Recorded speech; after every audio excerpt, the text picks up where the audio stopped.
America because of a crop transplanted from one hemisphere to the other. Sugarcane.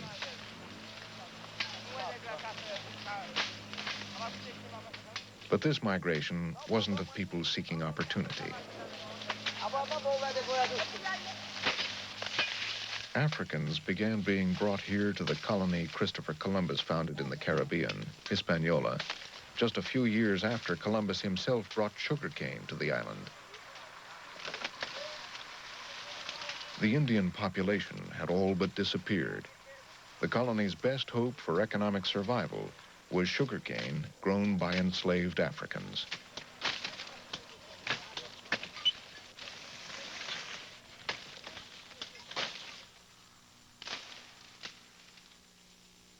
In Columbus's time, sugarcane was grown with African slave labor around the Mediterranean and in the Canary Islands and Madeira. The slave trade was small, but it established a mode of production that was transferred intact to the New World, the plantation.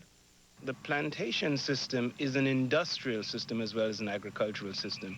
It is a merging of both, so that the plantation needed enormous units of labor. This is the factor which, in fact, stimulated this enormous slave trade and created the African migration.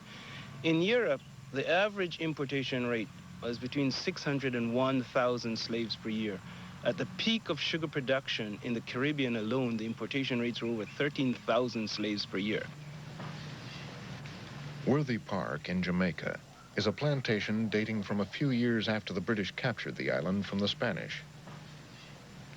It was the destination of thousands of Africans for the 150 years it used slave labor to cut and process sugarcane.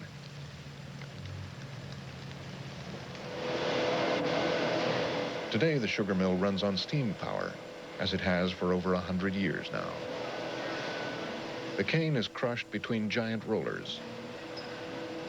The liquid is processed and boiled in huge vats until the sugar begins to crystallize.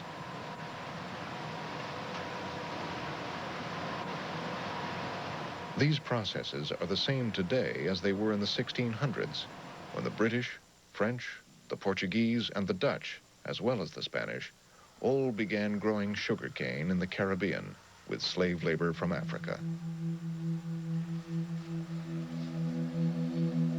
This is Worthy Park's original sugar mill, where until the early 1800s, slaves toiled loading cane into the crushing rollers and stirring the huge boiling vats.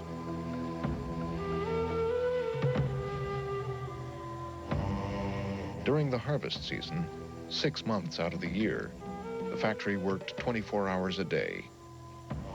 Conditions in the field were worse. At the height of slavery, there would be about 20 men in the cutting gang, followed by about 20 workers in the second gang who would pile the sugar canes along just as they are piled in these rows. They must cut about 6 to 10 tons of cane each per day in order to keep the mill in constant motion.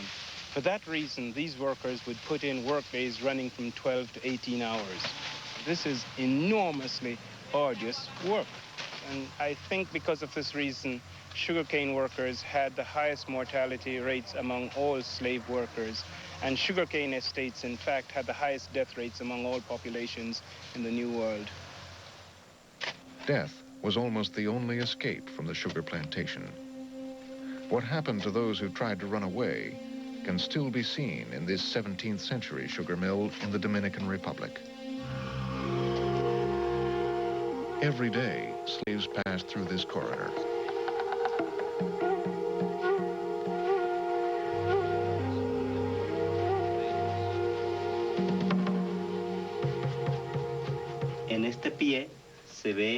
In this footprint, there's a heel and 5 toes. This is a complete foot. Nearby is the footprint of a slave who suffered the common punishment for running away and getting caught. Here, we see only a stump. We can't see the outline of the foot because the whole front part has been cut off. The day we found the footprint, I shivered because never before, in many years doing archaeology, have I found such a terrible thing, something so palpable that spoke for itself. I had goosebumps all over my body.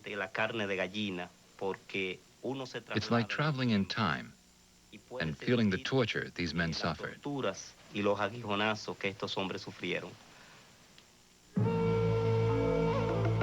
What began here in Hispaniola spread to Mexico, to Brazil, to other islands in the Caribbean, to North America. In the late 17th century, the overseas economies of European powers like England, France, Holland, and Portugal profited mightily from sugar and the slave trade needed to produce it, at a terrible price in lives.